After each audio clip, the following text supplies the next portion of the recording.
You're slumped over at your desk in some random high school classroom with a proctor that probably has no idea what they are doing.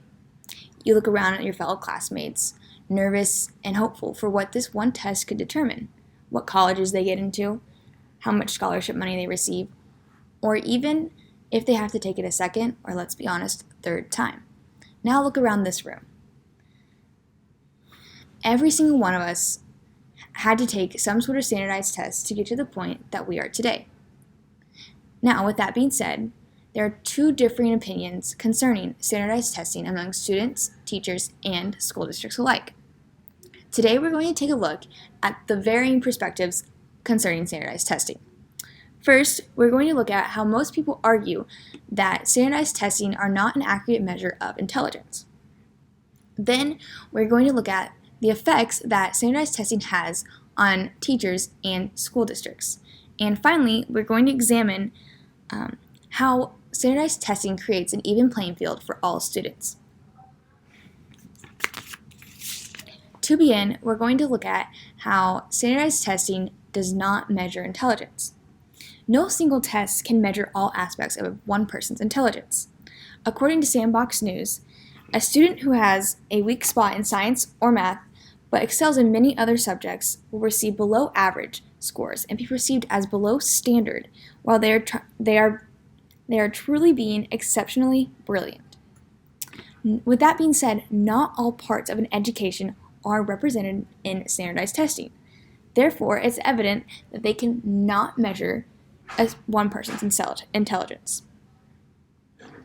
To further that, Indiana State's mandated test, ISTEP, only tests students on reading, writing, and mathematics.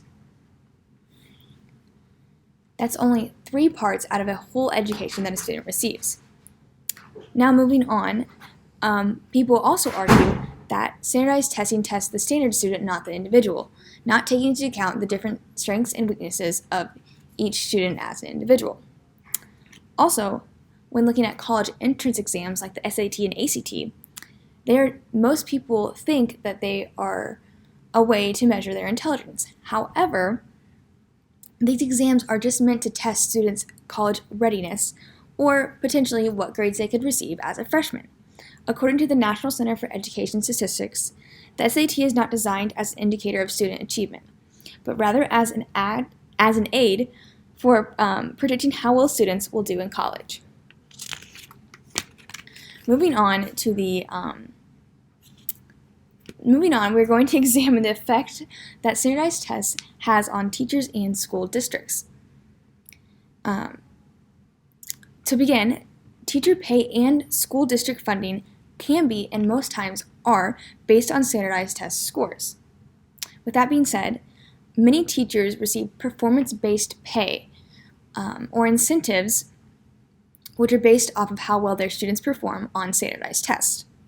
According to the Association of Supervision and Curriculum Development, or ASCD, teachers with performance-based pay focus more on teaching to the test and focusing on reaching standards compared to students' growth in knowledge.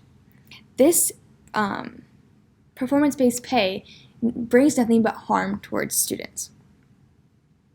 In addition, with respect to funding, poor school districts are bound to stay poor, while wealthier school districts who secure more funding just become richer.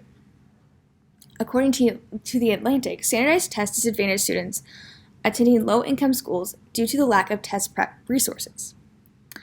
Many standardized tests are test prep resources or materials like books or workbooks heavily prepare students for standardized tests, and these tests heavily are comprised of aspects from those test prep materials. And schools with students that cannot, or low-income schools cannot afford to give students the same materials as the schools that are receiving more funding because they have higher test scores due to being able to afford better prep material. Lastly, we're going to look at how all students are put on an even playing field with standardized testing. This allows college and scholarship committees to fairly compare students. This also goes into college entrance exams like the SAT and the ACT. No matter what test date, the same types of questions are asked, and the same types of subjects are tested. According to the think tank, the People's Policy Project, standardized tests like the SAT are one of the only ways for students with varying socioeconomic backgrounds to distinguish themselves and be fairly compared and evaluated. To conclude, there are varying perspectives when it comes to standardized testing. And overall, while the controversy surrounding standardized testing is debated with many pros and cons, the underlying stasis reveals the flaws of the American educational system and the pressures of the 21st century student to succeed no matter